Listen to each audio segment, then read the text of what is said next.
हा, आणि सुरुवातीला सांगतो, टेलिग्राम मध्ये काहीतरी लोक माझ्याविरुद्ध कमेंट करायले, तर त्या फाटक्याला सांग की पहिले पुस्तकावर तू मोह नाव टाकून तू मार्केटमध्ये आलेला आहे. तर मी ज्या दिवशी सरकलो तर केळ्या तुझ्या फोटो सहित तू ह्या क्लास पशी तू तिथे तिथून मारायला बी कमी करणार नाही. मी चुकीन मास्तर झालेलो आहे. नाद आपला करायचा नाही. तू फक्त बाई लेवानी तिथं कमेंट करू शकतो. हा, त्यामुळे ते कोणतं तुमचं टेलिग्राम चॅनल आहे का, तिथं बोलणाऱ्या तमाम बांडगुळांना विनंती आहे, नाद आपला करायचा नाही म्हणावं.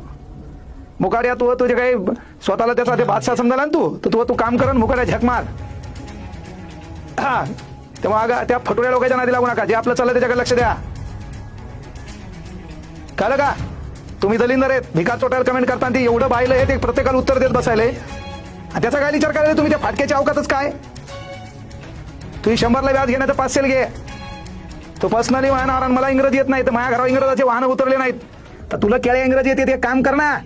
तुला पुन्हा काही पैसे लागत असले मी देतो इंग्रजी बोलायला, मला शिकव वाटलं तर. तू इंग्रजी बोलून काय केलं करणार आहे? तो क्लास क्षेत्रात जेवढे कमवले तेवढे गाडीत फिरतोय मी, महाकाल नाद करायला.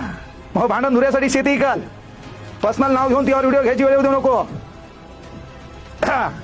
त्यामुळे बापाला शिकवायचं नाही. तुम्हाला कळलं आता मी कोणाला म्हणलो होतं, नेक्स्ट टाइम त्याच्यावर पर्सनलाइज व्हिडिओ.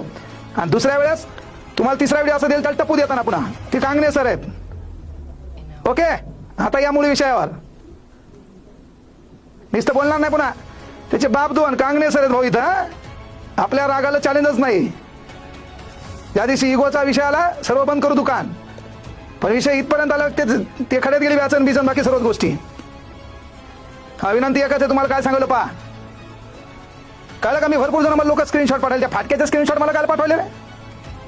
तुम्ही ज्याला आदर्श मानाय त्याला म्हणा ना.